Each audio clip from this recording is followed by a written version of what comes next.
Good morning and welcome to Michigan Farm and Garden. I'm Jody Pollock Newsom and I'm your host. We have a great show lined up for you this morning. This morning we're going to talk to you about Christmas trees, and more about Christmas trees. Stay tuned because we're going to help you find the perfect Christmas tree for you.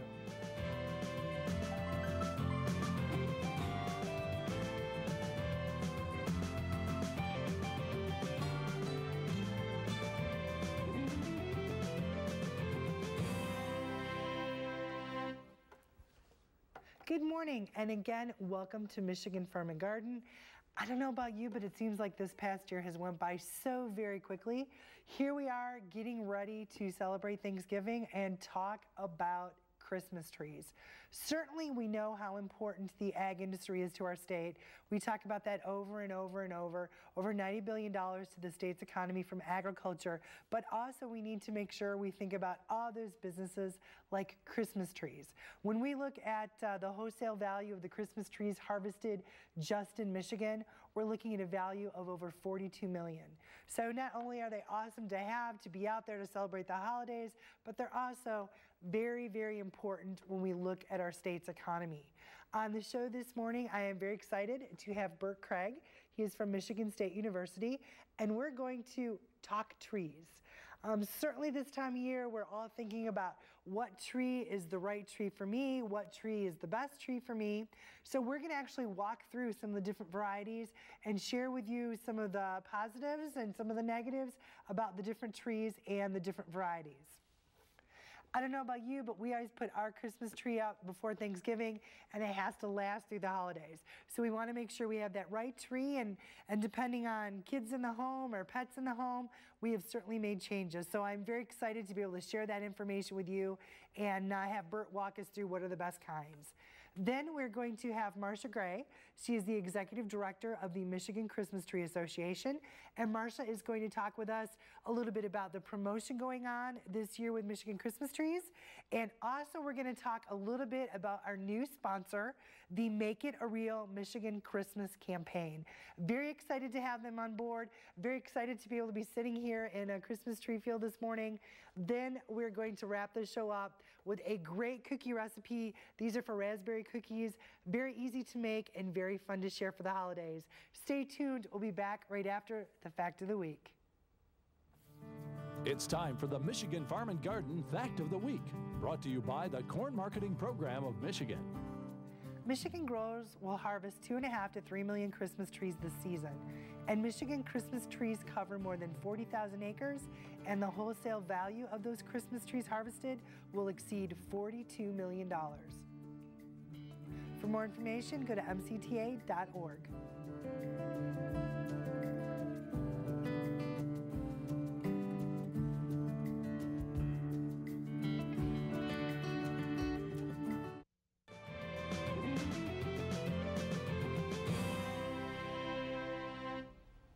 And welcome back. We are back with Bert Cregg. Bert, welcome to the show. Nice to be here.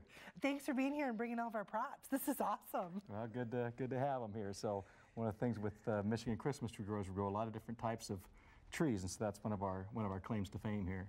Well, and I think that's so important, and I was so glad it worked for you to do the show, because so many times I don't think people realize what's the right tree for them, because we do have a huge variety, as you said, of the different trees in the state. Yeah, absolutely. And so some of the ones we have right here I can talk about a little bit. First of all, this is a eastern white pine. So this is actually a Michigan native, so for people that like that part of the thing. This is a fast-growing tree, and growers will typically shear these back to give them more fullness. So this is a nice tree. If you want to have a big tree and you don't want to spend a big amount of money, that's often a good choice for a lot of people. Fairly soft needles, as you see here. These aren't gonna prick you, so if you want to stay away from things that are prickly, it's a good choice. Maybe not so good for hanging heavy ornaments. Tend to be a little bit softer kind of tree, but if the kids like to string popcorn and that kind of thing, you could have a nice big fluffy white pine that makes a great Christmas tree. With the bows and some of that kind of stuff, that would work great. Very, very nice. And then our next one here, this is a concolor fir. And so this is one that's maybe not quite as common, but a lot of our Michigan growers will carry it. If you go to a choose and cut, you might ask them if they have concolor fir. The nice thing with this, we have the long needles, kind of bluish color. And the thing that really gets people excited about concolor firs, if you scrunch up the needles, you get that kind of citrusy scent to them. And so it's got a really nice scent to it, and so makes it a really pop. I can already smell it wafting all the way over here now. And so it's a really great tree for that. And so once people have concolor, they tend to kind of keep going back to it. So one of those that, once you've had it, you want to go for it, and might have to ask around a little bit, but you can probably find a grower that will carry it. This is one that's native actually to the mountains of the western U.S., so the Rocky Mountain area and out onto the west coast. And it does, it smells absolutely wonderful. That's part of the point, and it looks so full all the way through. Yeah, they are, and this is one of the growers, we'll shear it a little bit to give it a little more fullness. So. Very good. And then what's this little one here? This is Colorado blue spruce. Now these are some that I brought in from our research plots, so they're not necessarily the same quality grade there as what the growers would produce, but I just want to show you the example. And of course the blue color is the big selling point for the blue spruce, and people really just tend to gravitate towards them that like that blue color, so that's one that people like. This is also a good tree if you have issues with the cat, the dog, the children, whoever's getting into the tree that you don't want into the tree, because of the prickliness. That will help keep them at bay. Well, and I have to say, when I got my puppy, that was the year I got the blue spruce, because it is very, very prickly, and it just took a couple encounters, and she left it alone. Yeah, they'll learn. And of course, it's also a little bit of a downside too when you're the one handling it and putting it up. You want to have gloves and long sleeve shirts and all that sort of thing. But a great tree and a nice color that people really go for, and good needle retention, so it's a good tree to have. Good. For the holidays. Good. And then the last one there, that is Douglas fir. And so this is another one that's native to the western U.S., as was Colorado blue spruce as well. But this is native to western part of the U.S. This is a tree that is going to be very full, kind of like the pine was here. The growers will shear these pretty heavily, very sort of bushy kind of tree, maybe not so much with the heavy ornaments.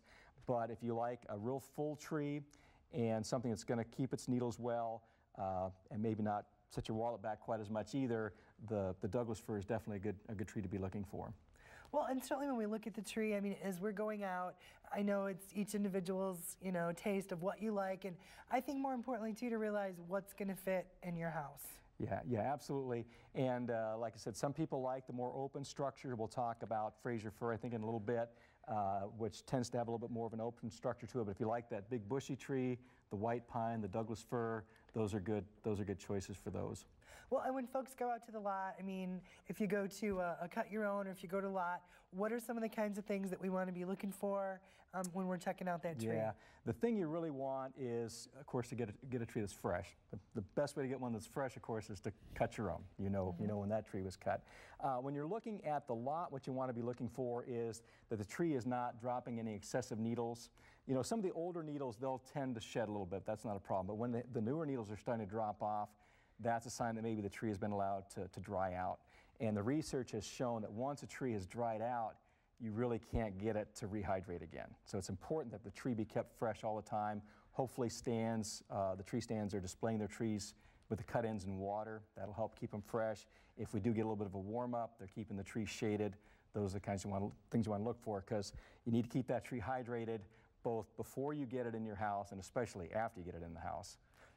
Well, and if you go to a lot, get your tree, or if you cut your own, what do I need to do? Get it home, take care of it to get that longevity. Yeah, the thing we advise is to cut a 1/4 to 1/2 inch trim off the butt end of it before you stick it in water. Keep it in water before you bring it in the house. So if you're bringing it home and you're not going to get it in right away, have it out in the garage with the cut end in a bucket of water so it can stay hydrated that way. And then, as I said, cut that little bit off the end. Keep it in water in the stand. Make sure that you have enough water capacity in that stand. The rule of thumb is you should have 1/4 water for every inch of the diameter of the cut end. So if a typical Christmas tree is probably going to be at 3 or 4 inches, so that means 3 to 4 quarts of water should be able to, the stand should hold. I was at Meijer the other day. I noticed now the stands actually list the capacity, so that kind of makes it a little bit easier. It says we'll hold 3 quarts or we'll hold a gallon. So and water's the key. The more, the better. And when you first bring those trees in, they're still living. Okay, the needles are still functioning, and so a big tree can go through a gallon or more each day. And so, especially when you first bring it in, check that tree every day, keep that stand full of water, and then the water use will kind of taper off, with time. But we want to make sure we keep it going. And here's a question that I get asked, and I've heard all that you should put a penny in, just like with flowers. You should put a penny in. You should put.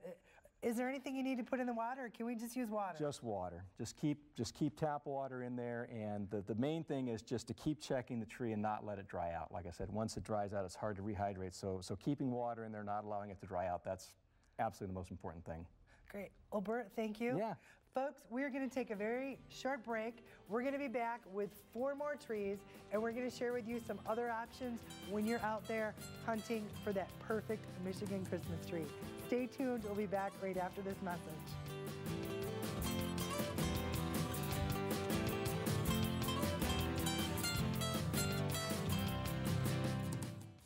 The Cherry Marketing Institute wants you to know about tart cherries. Cherry's red color comes from powerful antioxidants. Available year-round, it's easy to incorporate cherries into your daily diet. Visit choosecherries.com. Michigan's 1,000 apple growers take pride in producing delicious apples from one generation to the next. From the Great Lakes come great flavors. Look for locally grown Michigan apples. Have Jody speak at your next agricultural event. Go to jodylive.com.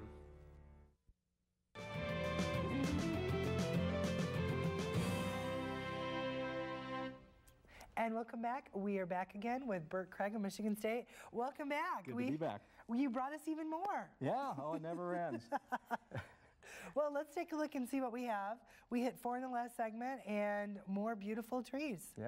Yeah, and so what we're looking at here, this is a Scotch pine, and this was sort of the traditional Michigan Christmas tree. At one point, 50% or more of the Michigan market was in Scotch pine. Obviously, as the name implies, it's a European pine species that we brought over many, many years ago, and really was the mainstay of our Christmas tree industry. Over time, some other species, and we'll talk about some of them here, have kind of taken a little bit of the market away. But a lot of Christmas is tradition, and so there's people out there that grew up with Scotch pine, and even though there are other things that may be more exciting and new out there, people still like tradition. And I grew up with a Scotch pine, so I want a Scotch pine. So there's still growers out there that grow them, and there's still people out there buying them.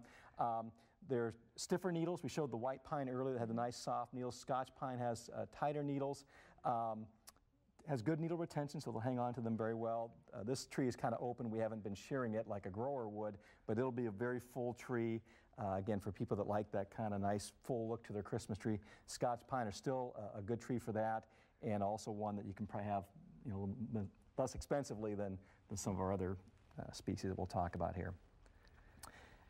The next one here, this is a Black Hill spruce. Again, this is one that people may not be quite as familiar with, but this is actually a form of white spruce, which people may know it's native to Michigan. But this particular variety comes from a seed source in the Black Hills of South Dakota. And the attribute is, as you can see, it has fairly tight growth rate. And so if you're looking for a smaller tree or a tabletop tree, something like that, this is one that would fit into that kind of role, because it naturally has this nice tight growth form to it. Well, and this is probably kind of a funny comment, but it almost seems too like the needles are a little more petite. Yep. And just really tightly kind of packed. Yep. Very unique. And so it fits with that smaller sort of package. And this is something we're actually working on. Some people now are interested in these living Christmas trees. So, there's some people out there that think we're harming the environment by cutting a Christmas tree, even though we know that they've been grown on a plantation and all of that. But still, some people would like to be able to plant the tree out after the holidays, maybe baby's first Christmas, that sort of thing.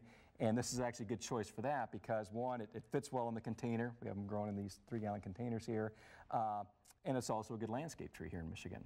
So it's a good grower and can tolerate good range of site conditions. So we like that for those reasons. Well, and that was one of the things I was going to ask you a little bit about too, because it seems like in Michigan we have so many different options for the container tree, or go to a lot, or go cut and choose your own. It just seems like you can really make it a family tradition however you decide to harvest that tree. Absolutely. And the container growing is kind of a new thing. There's long been growers that have dug trees, and then that you could have in the holidays and plant out. The challenge with those, of course, is you have a big soil ball there that's kind of heavy. The container trees get around that. We have a tree that you can pick up easily and carry around, and like we're doing around the set here this morning. So, it's easy to handle. Very, very nice. And then what do we have here? This one, again, is a little bit different. This is one that you might have to look a little bit for. This is a Korean fir, and we have some growers now that are growing Korean fir. Nice green needles, shorter needles. The growers like it because this will grow on some sites that maybe some other firs in particular won't. And so we get a lot of people that like this. An interesting attribute of this, it will produce cones when it's young, which isn't always a good thing. But also one that if you're thinking about something that maybe could be grown in a container, uses as a Christmas tree and then planted out, this makes a good landscape tree as well for us here in Michigan. Very neat. I like too how you can do that multi-use and especially for some of those special holidays. It's very, very cool. Yeah. And then on the end here, this is sort of, last but certainly not least, this is Fraser fir. And this is sort of the Cadillac of Christmas trees here in Michigan. So many great attributes. You can see right here, this tree's not been sheared at all. This is just its natural form. Great form, great needle color, great needle retention. So they have these sort of greenish, silvery needles, and then they will just hang on and hang on. So if you're the kind of person that starts their holiday early, and maybe you're out right after Thanksgiving or even before Thanksgiving, you want to get the tree, and you're going to keep it up till after New Year's, Fraser fir is the tree for you because they will just, you can barely pull the needles off the thing. They will really keep them on there. So, and that's of course sometimes a complaint about real trees is people don't like the needle shedding, and one of the reasons is sometimes people go to the dark side and get the artificial trees. So to avoid that, get a Fraser fir because they will definitely hang on to their needles. There are some related trees. I couldn't bring in everything. We also have growers that will grow balsam fir. Balsam fir is very similar, very closely related to Fraser fir. The nice thing about balsam is the scent. I showed you the concolor fir earlier. Of course, balsam has the strong balsam scent that people like. So that's the advantage of balsam fir. The needle retention probably not as good with balsam as it is with Fraser. So if you know you're going to have a tree a long time, Fraser. If you're the kind of people, there are people that only put their tree up a little bit before Christmas, you're only going to have it up a short time, then the balsam would be a good choice there. And then there's one that's kind of intermediate between the two. It's called Canaan fir that people may see, and it kind of has attributes of both. It's not actually a hybrid, but it has sort of attributes of both. So if you see Canaan out there and you like Fraser, and you're out there at the choose and cut lot and you see Canaan, give it a try and see how you like it for your Christmas tree. Well, and I think that's one neat thing about all the different varieties in the state. And, with me and our family holidays, we actually put, our tree is actually up. It goes up the weekend before Thanksgiving. And we have a Christmas on Thanksgiving, we have a Christmas before Christmas, and then we have Christmas on Christmas. So ours is one of those trees that stays up through January 1st. And we always get a Fraser, and it's amazing when people come on Christmas. They can't believe our tree has been up since before Thanksgiving. Oh, yeah. And you get a Fraser, you get it fresh, you keep water in it, and you won't have a problem. Well, and I think, too, that's important to talk about, especially when we look at some of the attributes of some of these trees. Great opportunities, and I know you're at Michigan State doing some research, making sure we keep that industry on the cutting edge. Yeah, absolutely. We're always trying to look for, all the advances we can make. There's so many issues that the growers have to deal with. Pest issues, managing water, managing nutrition. We want to be good environmental stewards, so we have research that's helping out with all of that. I mentioned the coning with the Korean fir. It actually happens to be a problem with our Fraser fir as well. Doesn't seem like it would be an issue, but actually for the growers, these trees will start to produce cones at a young age, and the growers have to pick them all off. They don't persist, so they have to pick them off. A lot of labor, a lot of money goes into that, so we're actually trying to do some research now to help growers get around that problem and be able to produce Frasers without having to spend all the time and money to pick cones off of them. Well, it sounds like I know you've done a great job, and it sounds like you have a bit of a job ahead of you too, so we appreciate it all. Okay, great. Bert, thank you so much. Thank you. Folks, certainly when you think Christmas, think of your real Michigan Christmas trees. Make sure that you get out there, find those options, figure out that tree that's going to work best for you, bring it home, and add that to your family tradition. Stay tuned. We'll be back right after this message.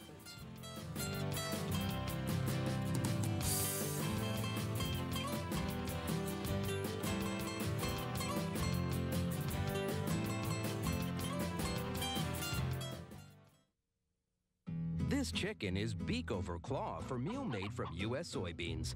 Now, one chicken may not be too much to cluck about, but suppose we add another, and another, and another. Before long, you've got billions of hungry customers around the world all clamoring for the same thing. our soybeans. Learn more about the billion-dollar appetite of animal agriculture at beyondtheelevator.com. Brought to you by America's soybean farmers and their checkoff.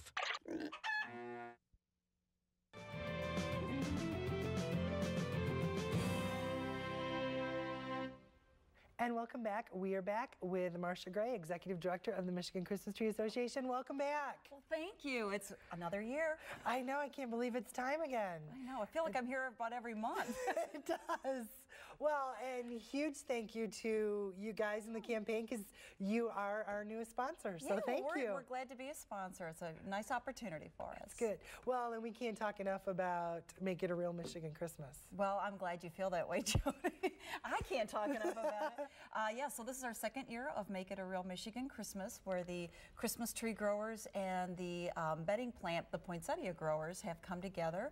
We're just really trying to encourage Michigan consumers to remember our products at holiday time and support their local economy by purchasing those products. Well, and I think sometimes people forget how easy it is to do that, how many times those funds roll over in that local economy. It does make a huge difference. Absolutely. You know, a great example when you're looking at the poinsettia, and it's a beautiful gift, or if you're going to give someone maybe a gift card or a Christmas bonus, why don't you include it with a gorgeous Michigan-grown plant? What a beautiful gift, and it supports our economy and makes that person feel just a little bit more special.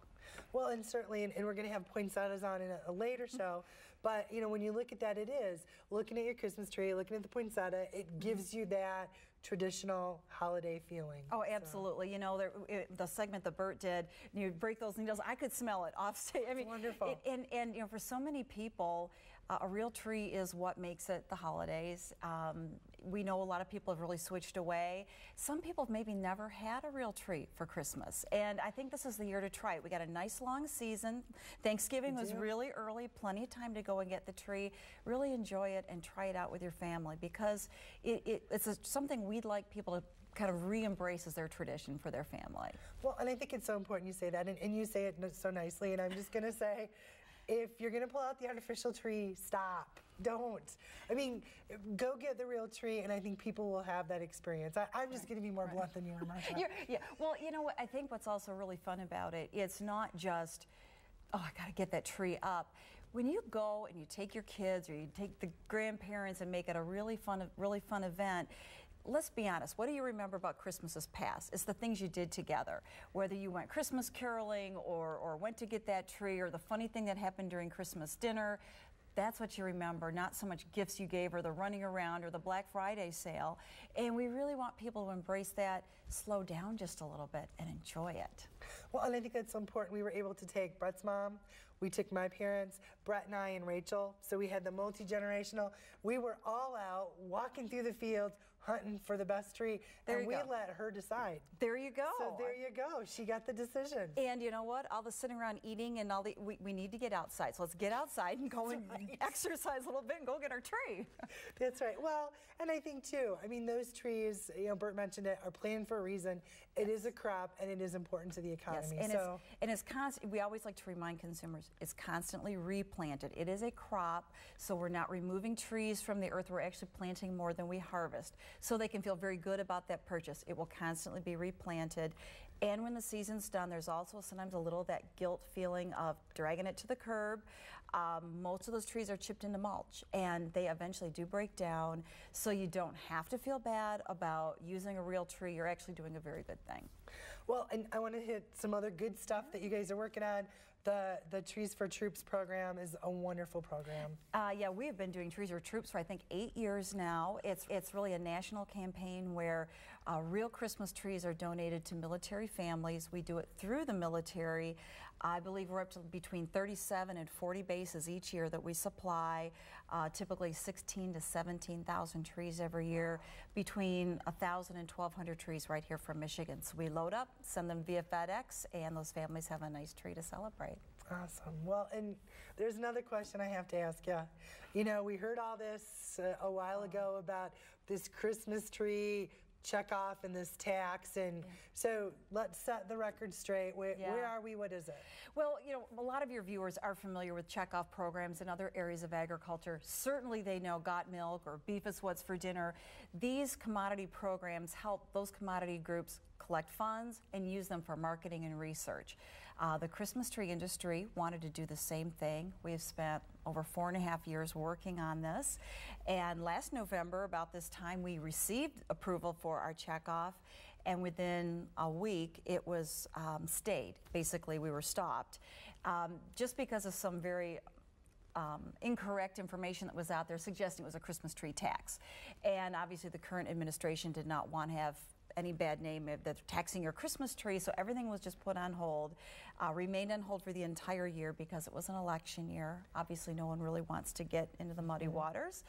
So we're hopeful that maybe at the first of the year we'll start talking about it again. We really would like to get the Christmas tree checkoff to pass so our industry can support itself, do some promotion and some additional research like Bert was talking about. We can help fund some of that great research to give you a tree with more long-lasting needles and varieties that people would really like to have in their homes. Well, and I think that's so important, and that it's a checkoff voted in by the farmers, paid by the farmers. It's a self-assessment. Exactly, So. exactly. Self-supporting, and that's really what we're looking for, so hopefully in the first of the year. There we go. Well, Marcia, thank you. Thank you, Jody. We appreciate it. I appreciate it. Folks, get out there, get your Michigan Christmas tree. Certainly very important to the state's economy, and you will set a tradition for your family that you will enjoy for years to come. Stay tuned. We'll be back right after this message.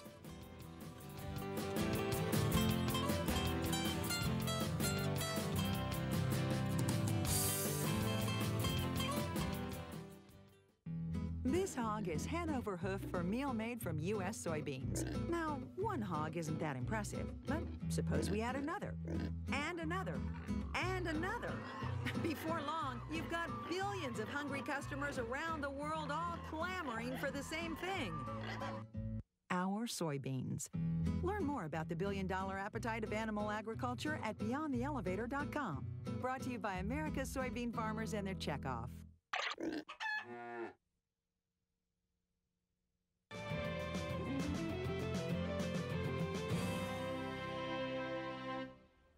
Welcome back, and hopefully you are in the holiday mood now. Talking about Christmas trees, certainly when you get done getting your Christmas tree, get it home, make sure you keep it in water, get it put up, then you will certainly want some munchies to celebrate the holidays. Very easy recipe, very, very good. These are for raspberry cookies. Basically, you're going to go ahead and very easy. You will take and combine your butter, your cream cheese, and your sour cream. Then go ahead and sift in your flour. Knead that mixture until it has a nice smooth texture. Make a ball and chill that for at least 3 hours. Roll the dough out very thin and cut those into whatever shape you want, or I just kind of squished them. I really didn't cut them very careful. I just kind of squished them out. Then go ahead and spread those with jam, and you can put those in the oven at 375 for about 20 minutes. Very, very easy. These happen to be raspberry. You certainly could look at other jams and preserves and change that fruit flavor. I know at our house we love to do cookies to give for the holidays, and this is just a nice recipe that you can use and have a little variety with it. If you would like this recipe, you can visit us online at MichiganFarmingGarden.com or send a self-addressed stamped envelope to Michigan Farm and Garden Recipes, P.O. Box 461, Williamston, Michigan 48895. Folks, again, very easy. We'll be bringing you some more sweet recipes throughout the season. Again, we want to give a big thank you to the Making It a Real Michigan Christmas campaign. We want to thank them for joining us as a new sponsor. So as you're out and about and you're looking for Michigan, make sure you say thank you. See you back here next week. Bye-bye.